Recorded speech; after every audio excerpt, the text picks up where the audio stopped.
이 말씀을 제가 봉독해 드리겠습니다.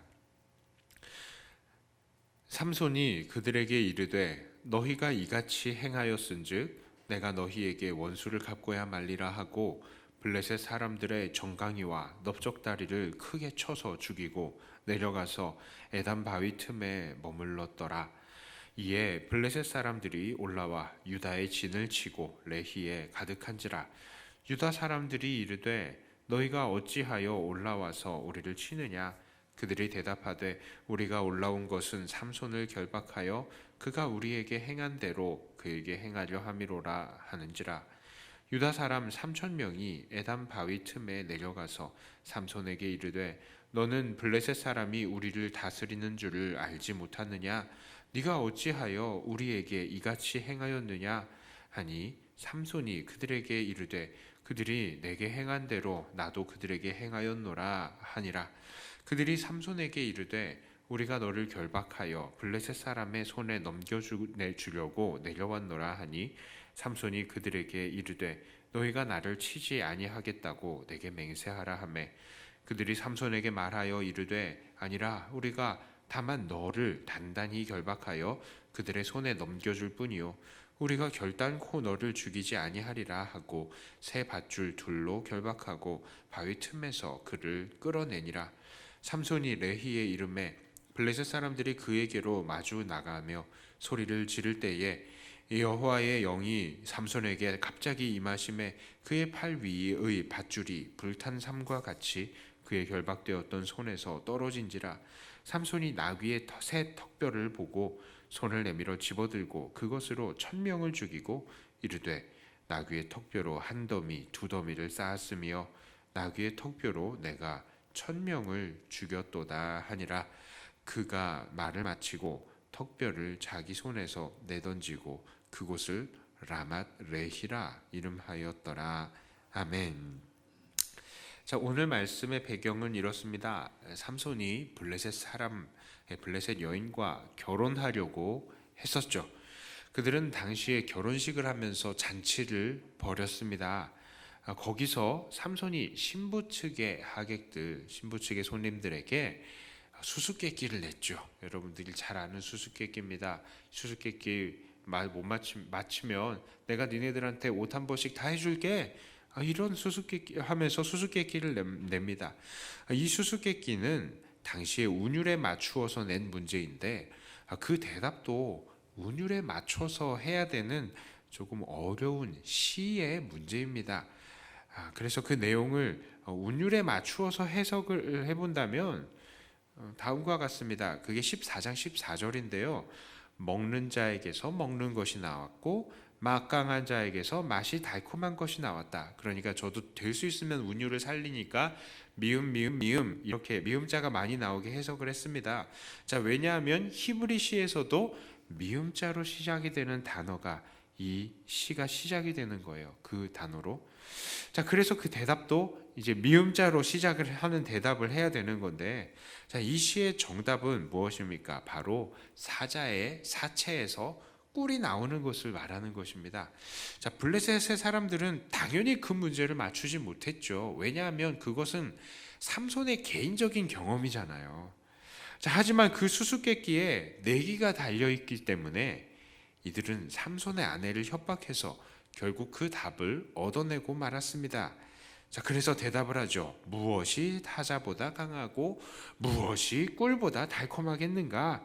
자, 이들도 이 미음자로 시작되는 의무로 정확하게 이 시에 대한 대답을 함으로써 삼손의 질문을 답을 한 것이죠. 자, 그리고 삼손은 이것이 바로 블레셋 사람들이 자기의 아내를 통해서 정답을 알아낸 것이라는 것을 당연히 알죠. 그것을 알아내고 그대로 내려가서 화를 내면서 블레셋 하객들의 숫자만큼의 사람들을 죽여서 옷을 취해서 그들에게 건네주고는 자기는 집으로 돌아가 버렸습니다. 자, 이건 결혼식이 취소되는 행동이죠. 결혼식장에서 신랑이 나가버린 거잖아요. 자, 그러니까 지금 이 처가 쪽에서도 아주 난처한 겁니다. 그래서 어쩔 수 없이 신부를 삼손의 친구에게 주었다라고 합니다. 자, 그때에 삼손은 다시 화를 내서 여우 300마리를 잡아서 그 꼬리를 서로 묶고 그 사이에다가 횃불을 놓아서 블레셋 사람들의 밭에다가 뛰어다니게 했습니다. 이 여우들이 얼마나 날뛰었겠습니까? 그 밭이 다 불타버린 것이죠. 이에 블레셋 사람들이 알아봤더니 이 삼손의 신부댁, 이 처가댁의 한 일들을 알아낸 겁니다. 그래서 삼손의 이 처가 될 뻔했던 그 여인과 아버지를 불태워 죽여버렸습니다. 와. 자, 그런데 여기에서 그치지 않고요. 삼손이 다시 그 블레셋 사람들을 쳐 죽입니다. 자, 이 얼마나 진흙탕 싸움입니까? 이거는 정말로 진흙탕 싸움이죠. 그런데 오늘 읽은 본문은 지금까지의 삼손의 모습보다 더 진흙탕의 싸움입니다.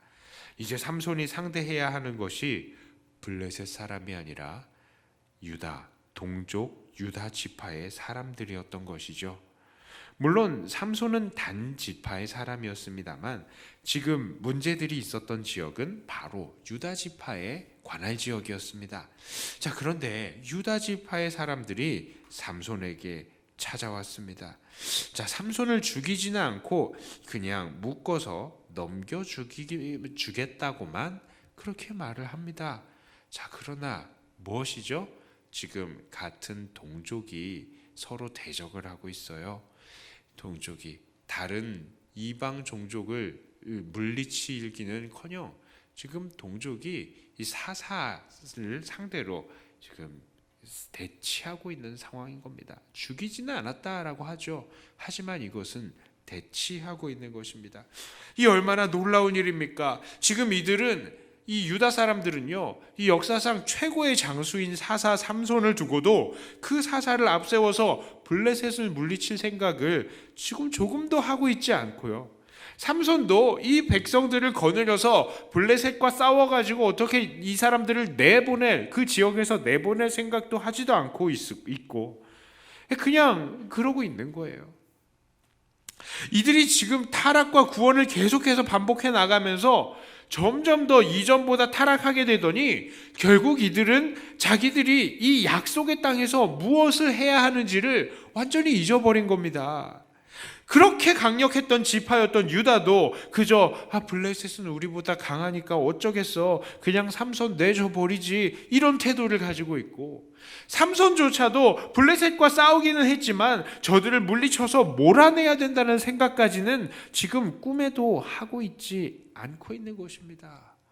이들은 지금 아무도 이방 족속들을 약속의 땅에서부터 몰아내야 된다는 하나님의 그 명령을 기억해내고 있지 못하다라는 거예요. 이스라엘 지파도 삼손도 그냥 그렇게 살면서 현실에 안주해버리고 있는 것입니다. 오늘 이런 이스라엘과 삼손의 상태를 보면서 우리는 우리들을, 지금 교회를 돌아보아야 합니다. 우리들에게도 분명 하나님께서 주신 사명이 있죠. 무엇입니까?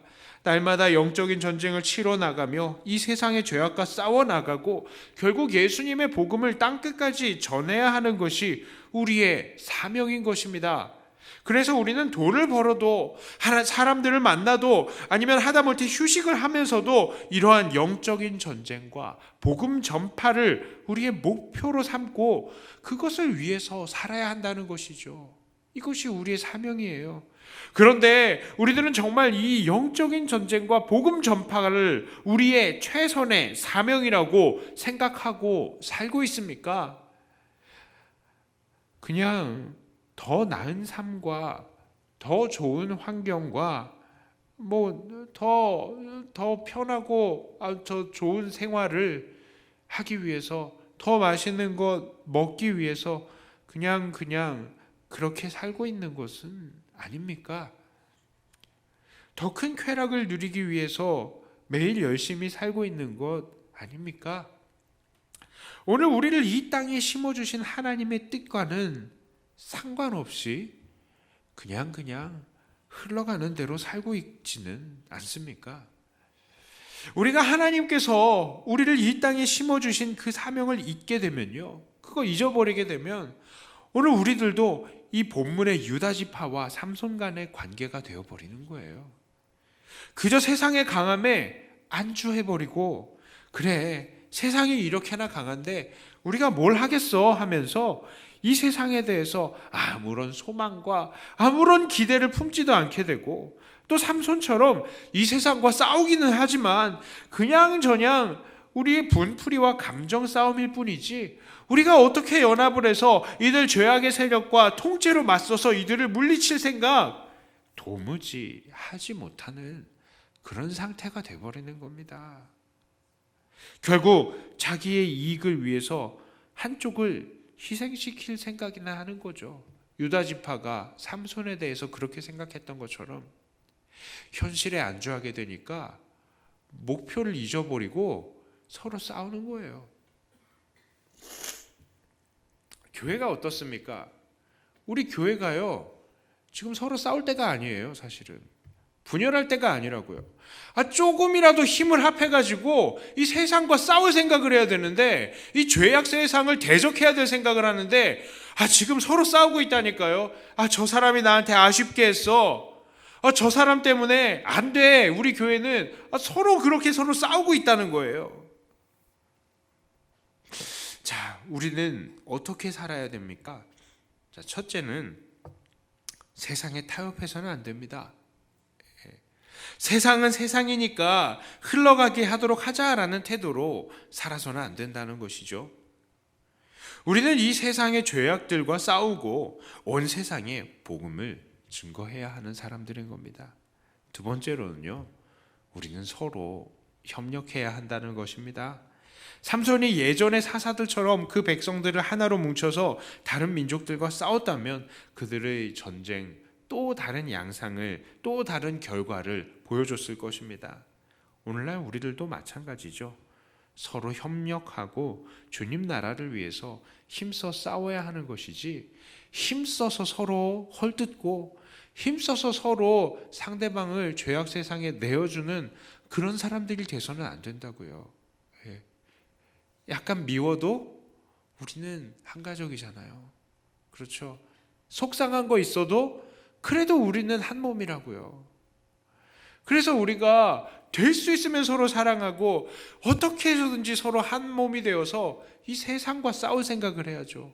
서로 싸울 때가 아니란 말입니다.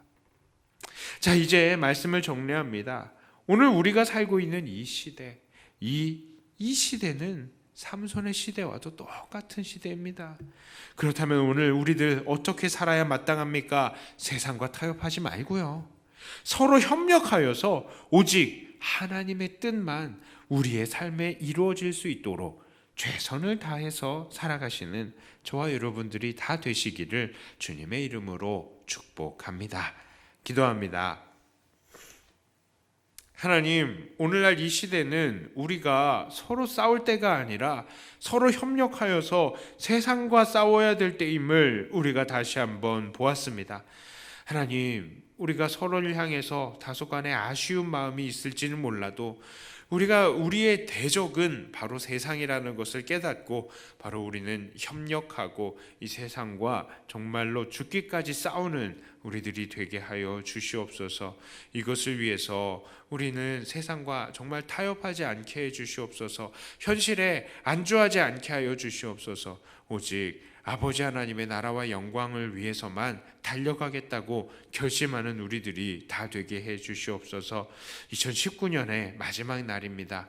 오늘 하루 동안 이 날을 잘 마무리하고 이 한 해를 잘 마무리하고 또 새로운 마음으로 또 새해를 맞아들이며 주의 나라와 영광을 위해서 더욱더 헌신하는 한 해가 될 수 있게 하여 주시옵소서. 주님께 감사와 찬양을 돌려드리며 우리 주 예수님 이름으로 간절히 기도드리옵나이다. 아멘.